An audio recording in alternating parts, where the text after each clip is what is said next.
마지막 남아있는 업체가 픽사인데, 요거는 일단 배경 설명 좀 해봅시다. 픽사 요 스토리도 되게 재밌습니다. 픽사가 만들어진 거는 조지 루카스가 여기 개입합니다. 그 조지 루카스 지금은 보면 이제 호 할아버지 된 늙은 영화 감독인데, 루카스가 젊은 시절에 여러 가지 영화를 만들다가 스타워즈, 그러니까 SF 영화를 만들었고, 지금은 스타워즈 뭐 이렇게 시리즈로 쫙 나와 있죠. 근데 그 스타워즈를 만들 때 특수효과 만드는 게 필요했고, 그래서 루카스 필름의 컴퓨터 사업부라는 이름으로 사업체를 하나 만들었고, 스타워즈에 나오는 그래픽하고 특수효과를 전담했던 회사가 이 픽사의 전신이 됩니다. 그리고 여기다가 CEO로 에드 캠머리라고 뒤에 나오는데, 에드 캠머는 배경이 뭐냐면은 컴퓨터과 교수입니다. 뒤에 보면은 그래픽 전공했는 컴퓨터과 교수고, 대부분의 평가가 만나봐도 그렇고 사람 되게 좋은 인자한 아저씨입니다. 성격이 되게 좋았고요. 서면이 굉장히 부각됩니다.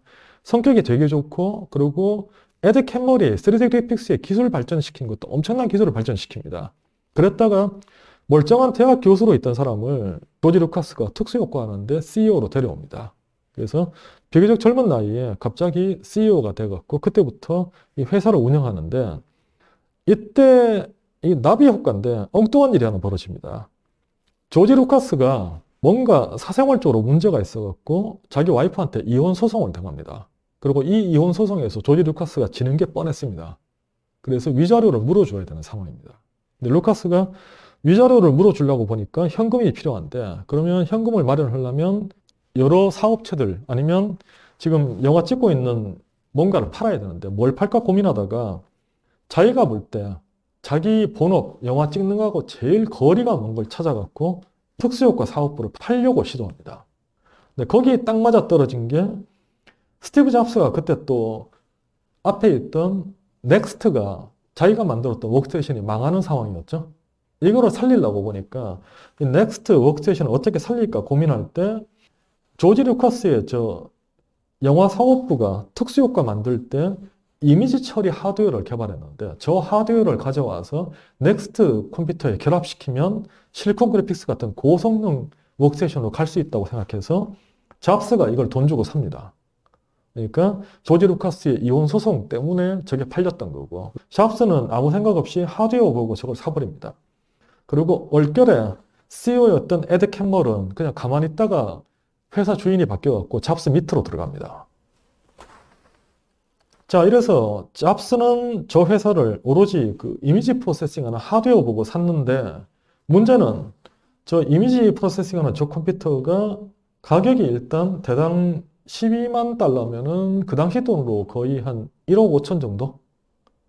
엄청난 가격이 되니까 안 팔리는 겁니다. 고객, 그러니까 딱 정말로 특수효과 필요했던 디즈니하고 일부 나사 같은 정부기관 뿐이고, 픽사는 저거 몇 대 팔지도 못하고, 그 다음에 또 잡스는 넥스트에 갖다 붙이려고 그랬는데 넥스트보다 이 가격이 너무 비싸서 거기 갖다 붙이지도 못하고, 좀 지나니까 잡스는 내가 이 회사 왜 샀을까라는 고민에 빠져갖고 그때부터 다시 회사를 팔겠다고 딴 사람들한테 혹시 이 픽사라는 이미지 처리하는 특수사업부 살 생각 없냐고 돌아다닙니다.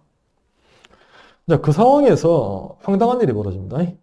픽사의 주력이었던 이미지 컴퓨터, 이 하드웨어 가이들이 아니고 하드웨어를 선전하는데 필요해서 데려왔던 애니메이션 만드는 사람들, 디자이너들이 회사가 어렵다 그러니까 우리 용역이라도 뜰래요 그러면서 용역으로 애니메이션 광고를 수주해서, 그러니까 컴퓨터 애니메이션 광고를 수주해서 이걸로 먹고 살기 시작합니다.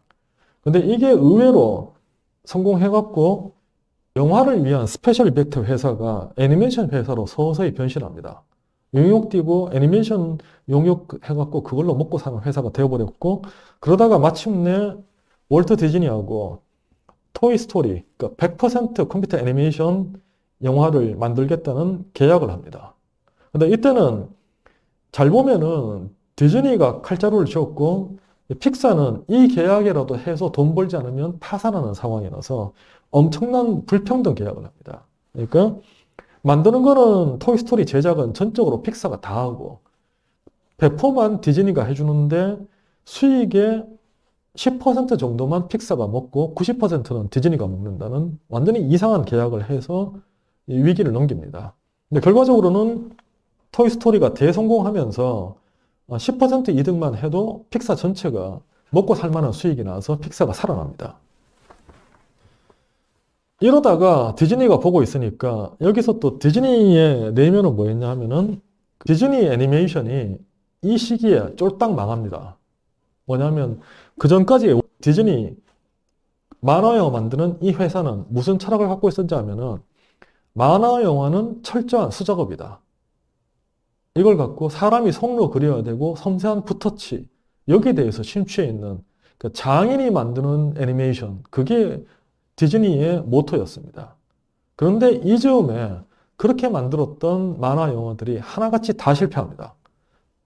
다 박살나갖고 디즈니가 거의 망할 지경으로 파산할 위기일 때 그때 그거를 끌어올려서 디즈니를 살린 영화가 앞에 불평등 계약했던 토이스토리입니다. 토이스토리가 대박나면서 90%의 수익을 디즈니가 먹었죠. 그 덕분에 디즈니가 파산 안 하고 버팁니다. 그러면서 디즈니가 깨달은 게 시장이 변했다. 우리가 전통적인 수작업 애니메이션을 해서는 안 되겠다. 여기다가 그래픽 기법을 넣자. 그래서 그러면 어떻게 하면 좋을까? 토이스토리 저를 그대로 더 나가자 이래갖고 더 많은 컴퓨터 애니메이션을 픽사에 발주하고 그러면서 픽사도 발전하고 디즈니도 이걸로 유통해서 시장을 키우고 자체 애니메이션 만들고 이러면서 살아납니다. 그러다가 이제 디즈니가 2006년에 픽사를 완전 인수하겠다고 100% 주식을 사가 버립니다. 실제로는 이때 전체 지분 관계를 보면은 잡스가 조지 루카스한테 픽사를 살 때 100% 주식을 다 샀습니다. 그래서 잡스는 그때 픽사 지분 50% 정도를 들고 있는 상황에서 갑자기 디즈니가 인수하겠다니까 디즈니에 팔면서 디즈니 주식 7%를 받습니다. 디즈니 전체 회사의 전체 주식의 7%를 잡스가 혼자 들게 됩니다. 이게 의외로 디즈니의 1대 주주가 됩니다. 그래서 그 다음에 보면은 잡스는 이 거래에서 처음에 루카스한테 픽사를 샀다가 그걸 들고 적자 보는 회사를 겨우겨우 꾸려나가다가 디즈니에 팔면서 몇 배를 봅니다. 스티브 잡스가 두 번째 백만장자가 되는 스토리입니다. 첫 번째는 애플을 출시해서 돈을 엄청나게 벌었고 두 번째가 픽사에서 돈을 뻥튀기 해갖고 엄청난 돈을 벌게 되는 게 여기서 나옵니다. 그리고 이 덕분에 스티브 잡스는 월트 디즈니 주식에서 나오는 배당금만 해도 엄청난 돈이 들어오기 때문에 더 이상 돈이 필요 없는 상황이 됩니다. 평생 동안 돈이 필요 없는 상황이 이때 벌어집니다. 나중에 보면은 스티브 잡스가 애플 CEO로 갈 때 연봉을 $1로 하고 연봉에 연연하지 않는 이유가 필요 없습니다. 디즈니 주식 이만큼 들고 있어갖고 매년 받는 배당금만 해도 돈을 다 못 씁니다. 그래서 CEO가 되는 거 명예직으로 생각해도 충분해서 돈에 대해서는 별로 신경을 안 쓰는 상황이 벌어집니다. 이 와중에 이제 또 하나 보면은 여기 에드 캠멀, 그러니까 조지 루카스가 데려갔던 그 대학 교수가 픽사에 왔다가, 그러니까 스티브 잡스 밑에 있다가 디즈니에 인수되면서 스티브 잡스는 빠져나가 버리고 대신 디즈니 픽사 애니메이션 스튜디오의 사장으로 다시 또 올라갑니다. 잡스는 그럼 도대체 이 기간에 뭐 했나 보면은 원래 픽사의 이미지 컴퓨터, 그러니까 하드웨어 집중했다가 그게 별 재미없는 상황에서 회사를 팔라고 실제로 보면 그 당시 기록 보면 잡스는 회사 인수하고 1년 뒤엔가 잘못 샀다 그러고 팔라고 열심히 노력합니다. 온갖 회사에다가 우리 회사 살 생각 없냐고 했는데 아무도 안 산다 그래서 들고 있었는데 의외로 애니메이션이 잘 되는 거 보고 그리고 그 당시 애니메이션이 아카데미상 후보도 올라가고 요거 웹링크 걸어놨는데 지금 봐도 재밌습니다. 좀 해상도가 떨어져서 그렇지 재밌고 이러니까 잡스가 저걸 보고 있다가 이 애니메이션에 감명을 받습니다. 컴퓨터 애니메이션 시장이 이렇게 좋은 재밌는 시장이구나 그러고 그때부터 적자 봐도 좋으니까 애니메이션 만들어라고 이게 돈을 밀어넣습니다. 근데 이거는 어떻게 보면은 사업 감각이 있었는 겁니다. 이 회사는 팔아치우려고 그랬는데 그래도 이거는 내가 돈을 넣어야 되겠다고 생각해서 돈을 넣습니다. 그 다음 뒤에 순수하게 잡스가 $30만 때려 넣어갖고 틴토이라는 애니메이션 만들었고 이게 단편 영화제에서 아카데미상 받고 난리가 납니다. 그래서 픽사가 애니메이션 잘 만든다는 이 소문이 나면서 나중에 디즈니에서 토이스토리를 픽사에 주게 되는 겁니다.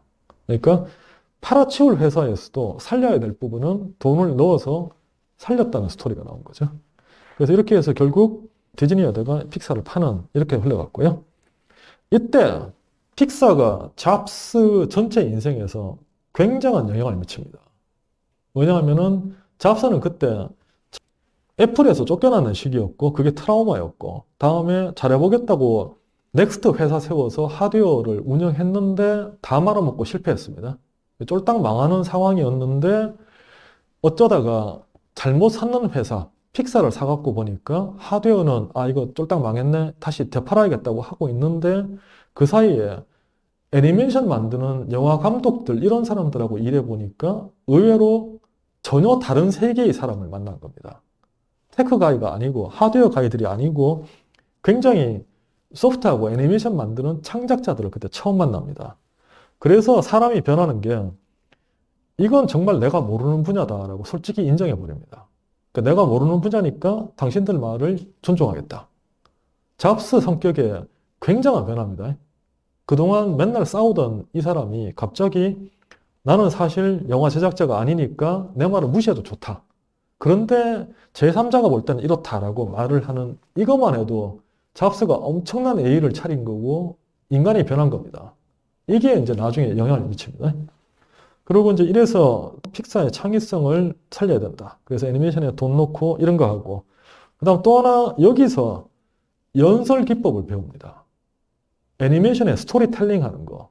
이게 나중에 잡스가 위대한 연설가로 변하게 되는 그러니까 잡스의 제품 발표회를 보면 이거는 일종의 퍼포먼스입니다. 아이폰 발표하는 이런 영상 보면은 그냥 발표하는 게 아니고 스토리가 있고 이 스토리 속에서 퍼포먼스 한다는 이 개념으로 가기 시작합니다. 그리고 여기서 이제 픽사는 또 픽사대로 잡스에 대해서 처음에는 성격 더러운 애라 그랬는데 와서 보니까 나름 그렇게 뭐 그 정도는 아닌데 그러고 넘어갑니다. 여기 사람들 사이에 접착제 역할을 했던 게 자주 언급되는 에드 캔머리입니다.